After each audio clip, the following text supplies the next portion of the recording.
Dear students, Assalamu alaikum wa rahmatullahi wa barakatuh. I am Manzoor Ahmad, lecturer history.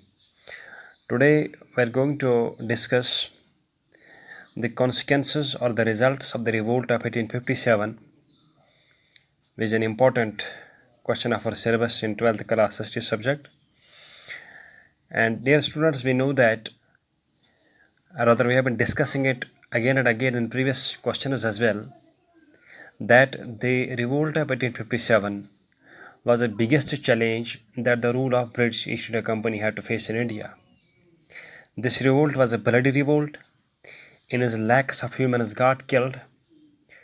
It is estimated that about 6,000 British people, English people got killed in the revolt, and about 8 lakh Indians also lost their lives in this revolt. And in these 8 lakh, there were 87,000 Indian soldiers as well, who were known as sepoys, who were also killed in the revolt. Also, in these 8 lakh were included the people who died in the famines and epidemics that followed the revolt of 1857. So we need to understand the revolt of 1857 was a bloody revolt in which lakhs and lakhs of people lost their lives, and this revolt had far-reaching consequences in the history of India. Let's talk about the consequences or the results of the revolt of 1857. Number 1, from the failure of the revolt, Indians were able to learn that for the success against the British, unity and cooperation was must, because it is believed that a number of Indian scholars believed that the reason behind the failure of the revolt of 1857 was the lack of unity and cooperation among the rebels, lack of unity of cause among the rebels. Therefore, it is believed now that if they want to get success in future against the British, the only option for them was to be united, was to be one, was to be cooperative with one another. So this is one result which was in favor of Indians.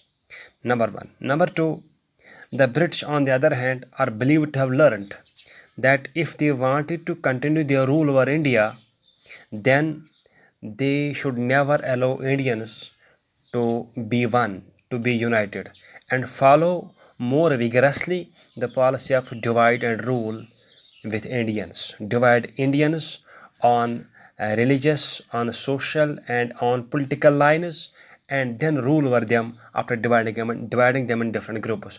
Britishers thought when Indians would be divided into different groups, different ethnic groups, different social and religious groups, then they would not be able to fight a united battle against British.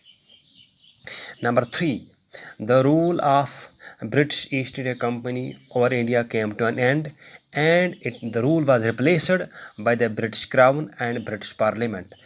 And because it is believed that they in England, in Britain, in the British Parliament, huge debates took place on the revolt of 1857, and it was unanimously believed upon or thought that the main causes behind the revolt of 1857 was the infectious and exploitative rule of the British East India Company over India. Therefore, the British parliamentarians thought that if they wanted to continue their rule in India, then the rule of British East India Company was to put an end. Therefore, the rule of British East India Company over India was ended, and its place was taken by the British Parliament. So from 1857 to 1947, this India was ruled directly by the British Parliament or the British Crown. Number 4, the British also assured to the Indians that the areas which had been conquered by the British authorities in India till 1857, these areas would be under the direct rule of the British government, British Parliament, and there will be no further territorial expansion of a British Empire in India, and the treaties made with different Indian princes, different Indian rulers, would all be respected, and no humiliation will be made to anyone in India. Number next, with the imprisonment of Bahadur Shah II in a prison in Rangoon, where he died in 1862, the Mughal rule in India came to an end in 1858, and as we know, these Mughals had been ruling India from 1526, and this rule came to an end in 1858 when Bahadur Shah II was imprisoned, and with this imprisonment, his two sons got killed. As a result, the Mughal rule came to an end as well. Next, the army or the military and the civil services were organized in such a way so that the military and political power remains concentrated in the hands of the Britishers. An effort was made so that the number of British military personnel in the army was increased, and all key posts in army and civil services must remain concentrated in the hands of the British officers. All administrative posts, all very influential posts must remain concentrated, must remain in the hands of the British officers, so that there does not arise any other chance of revolt against the British rule in India. Next, the British authorities made it clear that there would be made no discrimination among Indians on the basis of caste, color, creed, and religion.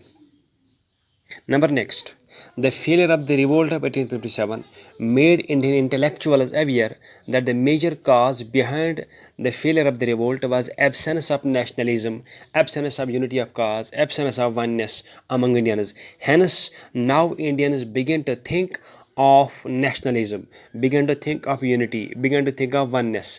As a result, the seeds of nationalism begin to sprout in India. It's from here the nationalist thoughts, nationalist feelings begin to sprout in the minds of the Indians.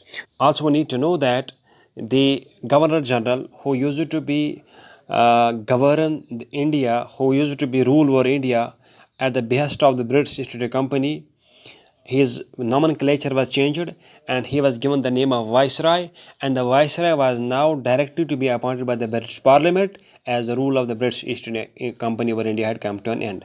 So these were some important results and consequences of the revolt of 1857, which had far-reaching effects on the succeeding history of India, especially with regard to the freedom of India in 1947. Thank you.